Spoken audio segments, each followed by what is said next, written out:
Hello, this is Narratives of the First Testament, an Alpha Crucis paper, and we're up to lesson 21, which is Job, God's universe. The image that you can see at the beginning of your notes, the title page for this, is artwork by William Blake. I've already quoted his poetry, and now we get to see some of his artwork. It will go right the way through the lesson, and you will discover that he obviously had quite a twisted mind.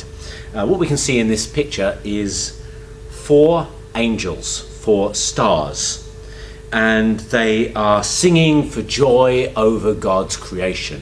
This is a quote from the end of the book, and it's rather ironic because one of the stars is actually not singing for joy over creation. One of the stars is asking God, why have you created the universe wrong? And one of the sons of God is also not singing for joy. He's asking, why am I suffering this way? Subtitles for the lesson. Job the Steadfast, or George Bernard Shaw, can you make a hippopotamus? This is also a line from the end of the book, and it is an answer that God gives to the question of Job's suffering. And George Bernard Shaw says, if I complain that I am suffering, it is no answer to say, can you make a hippopotamus? He obviously did not understand the book, him and most Christians. We'll start off with a basic introduction. Now, if you're in a group, or perhaps if you're by yourself, you might want to consider the questions that are on this slide. What do you know about the book of Job? Why do you think Christians ignore the book or neglect it? Are they concerned that the suffering that it includes might be contagious?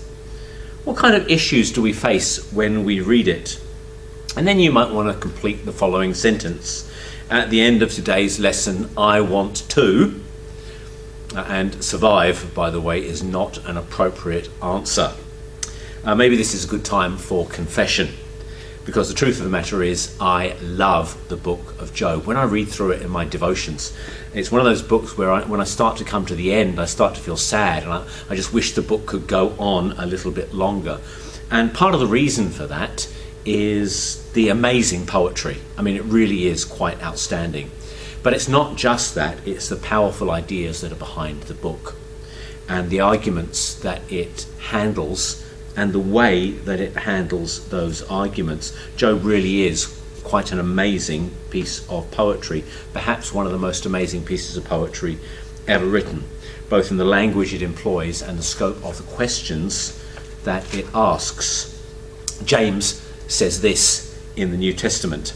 Brothers and sisters, and as an example of patience in the face of suffering, take the prophets who spoke in the name of the Lord.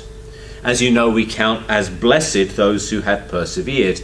You have heard of Job's perseverance and have seen what the Lord brought about for him. The Lord is full of compassion and mercy. It's been suggested that James never actually read the book of Job because he isn't an example of patience. In fact, he's not very patient at all, and in chapter 21, verse 4, he actually admits this. He says, what reason do I have to be patient? He describes himself as impatient. As a result, most of the modern translations actually drop that word patience and only use the word perseverance or steadfastness, because what he did do was to persevere. He stood firm in what he believed. He held his ground. And this is a good thing, because there is more hanging on his stubbornness than he knew, and more resting on it than most Christians know. So we should perhaps talk about the perseverance of Job rather than the patience of Job. Job the steadfast. Now, the title Job in Hebrew is Oyev, and there are 2 possible meanings for this. The first is actually found in chapter 13 and verse 24, where these words are used, and it could mean my enemy. Job actually accuses God of treating him as an enemy. So he says this, why do you hide your face and consider me your enemy? That word, your enemy, there is Oyev, the name Job. It could also mean, where is my father? Now, the first of these is more likely than the second, and if that's the case, then the father here is actually referring to God rather than his physical father. And this is appropriate because one of the complaints that Job makes all through the book is that he can't find God. He's lost his relationship with God. He can no longer see God's face, and God doesn't see his face. Face here talks about suffering and intimacy. The book, rather like Ecclesiastes, hangs on a single question. And any interpretation of the book has to account for this question. And it's a question that God asks. You'll find it in chapter 1 and verse 8. The Lord said to Satan, "Have you considered my servant Job? There is no one on earth like him, who is blameless and upright, a man who fears God and shuns evil." Now the question is directed towards the Satan. We tend to assume that it's the Satan that is accusing Job, but actually it's God who starts the debate, not the Satan. God holds Job up as an example, and Satan then tries to refute that example. So the question is, why does God consider Job to be so important? And what is Job an example of as far as God is concerned? Because clearly God is trying to tell us something in the book. Have you considered my servant Job is not just a question for Satan, it is also a question for us. God wants us to understand some very important ideas. Now, I read an article recently that suggested that the book of Job was peripheral to the message of the First Testament. I couldn't disagree more. Actually, I think Job is perhaps one of the most important books in the First Testament, and the message that it has to say is perhaps one of the most important messages for us to hear. And I would like to suggest that if your faith can't take Job seriously, then maybe you're doing the book wrong. One of the things that will annoy me, particularly if you said this at the beginning when you were sort of discussing the questions, is, well, Job is an Old Testament book, and this is before grace and before the death of Jesus, and therefore it has nothing to teach us because we don't get to suffer anymore, we only ever get blessed. That to me says that you really haven't understood the book, and it also suggests that you don't take seriously the idea of what it says in 2 Timothy about all the Word of God being inspired for us. Let's take a look at structure for a moment. The book has a very clear structure, and quite an odd structure.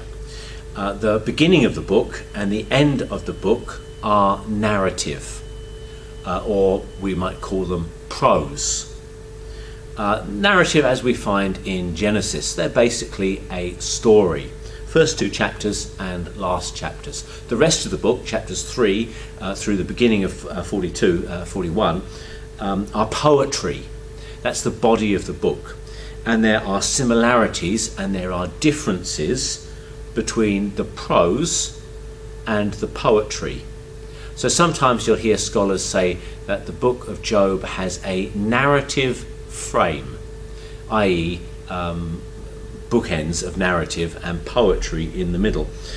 So for example, the poetic section does not use the word Yahweh, whereas the narrative section does use Yahweh.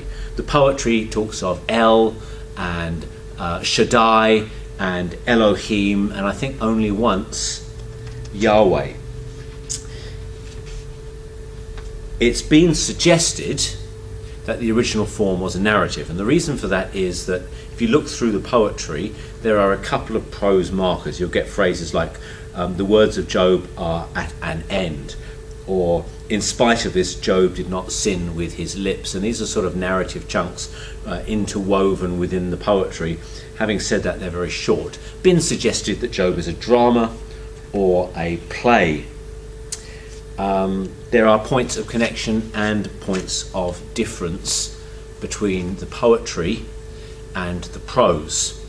Now, what is clear is that the story of Job predates the book of Job. Now, if you know the book of Job, then you'll know that basically it's a discussion. Job and 3 of his friends are sitting around a fire, and they're speaking to each other, and they're speaking in very good poetry. Now, people don't tend to speak in very good poetry.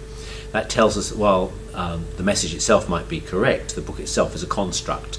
So somebody has put the message of these four people into a poetic form.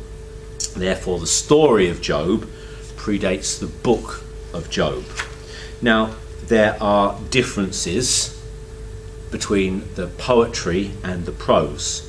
So I've already mentioned the prose uses Yahweh, when the poetry uses Elohim, or occasionally Elohe, which is the singular of Elohim, and is only ever used in Job.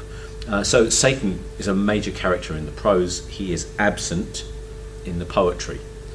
Job's wife is an important character in the prose, and she disappears in the poetry, although she's assumed because Job has children. In the prose, Job is pious. He is blameless. He is righteous. God tells us so. In the poetry, he is bitter and angry. In the prose, he trusts God. In the poetry, he questions everything about God. In the prose, he is a simple man. In the poetry, he is a complex thinker. Now, having said there are differences, there are also similarities. So the poetry will talk about the sins of Job's children, giving the impression that those sins led to death. And of course that's what we find in the prose. In the prose, Job is blameless, but in the poetry he considers himself to be innocent. Now you can see the rest of the similarities here. And the bottom line is that actually the two parts of the book need each other. They don't work if you separate them out. So it's been suggested that originally there were two stories of Job, a poetic one and a narrative one, that someone put together. But that doesn't really work because neither of them are a complete story by themselves.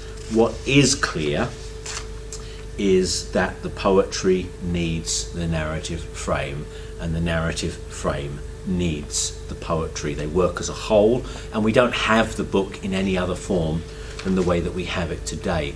So scholars are actually reluctant to break the book up because it really doesn't work if you do so. Now there is balance within the book. So in the prologue you get four speeches. God speaks, Satan speaks, God speaks, Satan speaks. At the end of the book you also get four speeches. God speaks, Job speaks, God speaks, Job speaks. Job gives very, very short answers, but they are there. The book seems to like fours, and it seems to like this kind of balance. So also you get Job and his three friends, you get three cycles of speeches. So each of his three friends speaks, and then Job responds. This happens for the three cycles. At the end of the book you get four cycles because Elihu, the fourth friend, speaks four times. Now if you look at the purple screen, talks about structure, you'll see how this works out. We start with the prose. We start with the narrative that explains how it is that Job came to lose everything that he has. Then we go into the poetry, and we get the first chunk of that poetry, which is Job's lament, and basically he curses the day of his birth. It's called a soliloquy. Then we get three rounds of arguments, each with the three friends speaking, and each with a rebuttal from Job. Then we get a very strange discourse on wisdom in chapter 28, and then we get Job's final defense in the three chapters that follows.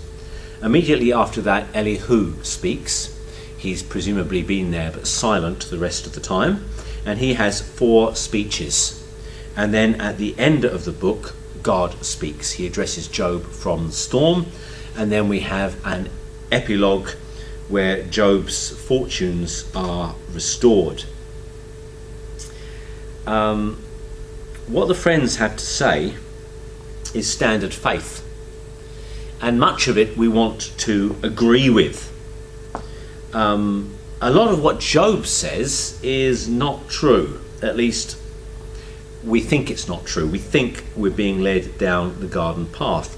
But in the end of the book, God says that what Job said was true, and what his friends said were untrue. He says they haven't spoken rightly of him.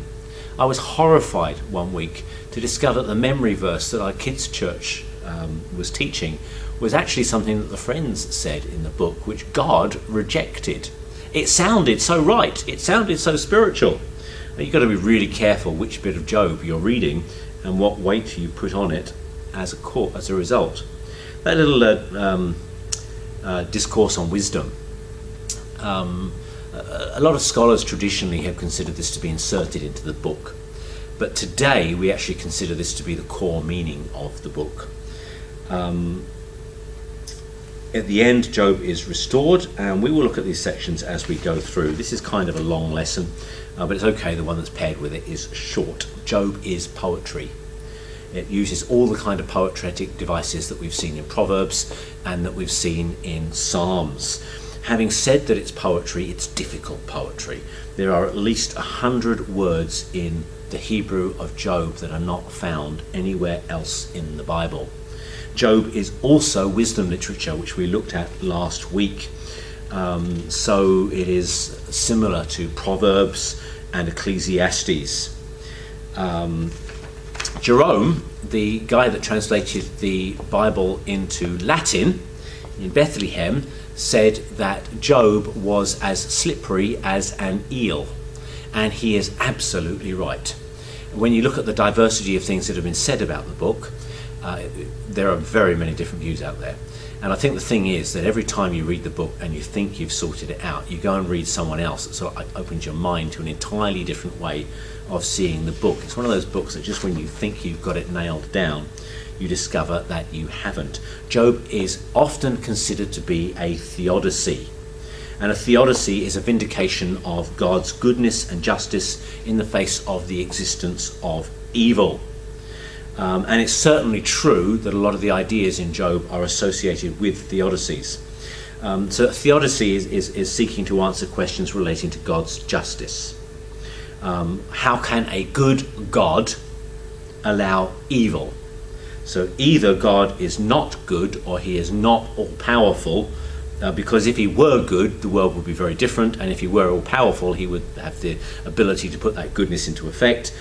Job is a theodicy. Now, recently a guy called Burrell wrote a book deconstructing this, because he points out that actually Job is not a theodicy, it's an anti-theodicy, i.e. it picks up on all of the ideas that the ancient world used to explain how God should be considered righteous even though there was evil in the world, and actually says none of these work. And you have to say it does pretty much the same with our modern attempts at theodicy. So it kind of wants to leave you with more questions than it does answers. Actually, it's my opinion that Job gives a very robust view, a very robust basis for a Christian life. And I think in Job we get real and serious insights into God's eternal purposes. So the kind of questions that we ask in theodicy are, why do the righteous suffer? And is God unjust in allowing the righteous to suffer? Can a person really understand God? Can a person be righteous before God? Is our righteousness pleasing to God? Why does God allow evil? Why is the world the way it is? Of course, human misery is only a problem for those that believe in a loving, all-powerful God. If you're an atheist, you don't have those kind of problems. Job takes place within the household of faith. Everybody in the book believes in God, and everybody in the book seeks to please him. Job is not a theodicy because it deals only with Job. The problem is that Job really doesn't give answers. It seems more concerned with changing our questions, forcing us to see questions from a different perspective. The book starts and ends in heaven, and it's here that questions of human suffering and God's justice must be considered. i.e. the answer is in heaven, not on earth. You might want to take a break for a moment and ask, what questions do you think Job is asking? So as I've said, Job is a rejection of theodicy and the theodicies that are often given in defence of God. But it's important to remember that Job is a story. There's a danger that we only read the book for the themes that it contains, and actually is a story in its own right. It has a plot, it has characters, and these develop through the book. So Job does not deal with the issues of evil in the world in abstract terms, but in terms of one man's agony. It's been said that the author of Job loved words and was in no hurry to finish the book. I'm rather glad about that. Authorship, no one knows who wrote Job. Nobody even knows when Job was written. It's been suggested that Moses wrote it, but there's no evidence. It's been suggested that Jeremiah wrote it, possibly because he was so depressed most of the time. Whoever the author was, it's pretty clear that they must have suffered in their life, because they clearly understand suffering. And it's also clear that they must have found God in that suffering, and the answers that they found in that suffering put them out of line with the general theology, the common theology of the day. You get the impression as you read the book that a bunch of it is autobiographical. The author is actually talking about suffering that he has gone through. The things that are missing in the book, rather like the things that are missing in Proverbs, are rather interesting, because we really don't have any references to Israel. We don't have any references to the major characters in Israel. We don't have geographical or chronological markers. Most of them seem to be deliberately vague. And it's been suggested that this is intended to give the book kind of a universal feel. Having said that, when you read the book, the impression that you get is the same as when you look at the life of Abraham. Job is supposed to be a patriarch. So think of him in the Enoch, Noah, Abraham kind of a period. And you'll notice that a lot of the names and words are actually used in Genesis. Uz is mentioned in Genesis, which of course is where Job comes from. The poetry itself does show similarities to Jeremiah and perhaps Psalms and Isaiah. So for example, what are human beings that you make so much of them is a quotation from Psalm 8, or possibly the other way round. Nobody's really sure. Maybe Psalm 8 is quoting Job. It's often said that Job is the oldest book in the Bible. Now, we don't know that because we don't know when Job was written. It's certainly true that Job is intended to give that impression, i.e. we're supposed to think of something around the time of Genesis. The message of Job. What's Job intended to teach us? Well, perhaps patience in suffering, perhaps how to deal with grief and pain. That's one very frequent interpretation in the church today, which I have a little bit of a problem with. The pain and the grief in Job is a little bit brutal, and I think if you try and share Job with somebody that's in grief, I'm thinking it might not go so well. Perhaps a counterpoint to Proverbs, perhaps that suffering is a mystery, therefore you must just trust God, perhaps a rebuttal to Satan's argument, or perhaps asking the question, is God like the gods of the ancient Near East? Which of these do you think is most important, or do you think there are other issues that are going on here? Job, it's not Job's suffering that is worst, in his opinion. The statements of his friends really annoy him, but what annoys him most is God's remoteness from him. In fact, he complains towards the end of the book. He talks about the time when God's intimate friendship blessed his home and how he walked in light, in God's light, but now he's walking in darkness. He's lost that relationship with God, and that is the worst thing. I think ultimately Job has to be understood as a rebuttal of Satan's basic argument. The only reason people serve God is for what they can get out of it. A couple of allegories have been suggested here. It's been suggested that behind the book of Job is the suffering of Jesus. I can see that. But perhaps a more credible idea is that behind the book of Job is the story of Adam. Now, we certainly can't say that Adam equals Job. There are some fairly serious differences between them. In Genesis, the reason that things go so badly is exclusively human. In Job, it's Satan. And the curse in the fall is associated with God, but in Job it's associated with Satan. So it's not a one-to-one relationship, but it seems pretty clear there is some sort of a message from Genesis being recounted to us here. You might want to consider what strengths and weaknesses you see in those two arguments. Job as a genre.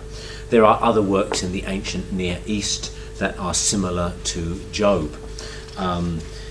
But none of them are close enough really to say this is the same thing. Job really is unique. And we're not entirely sure what sort of subgenre we're supposed to assign to Job. Is it a lament like the Psalms? It doesn't really sound like the Psalms. It sounds a little bit more like the kind of complaints we get in Numbers. Is it a legal dispute? Is it a school lecture? Is it a philosophical debate? A Greek tragedy? A comedy? You could certainly read it that way. A parable or an epic history? And really we don't know. Job is like nothing else, and I think it has to be read on that level. Another piece of William Blake's art. This is God creating the universe, and we will take a break at this point.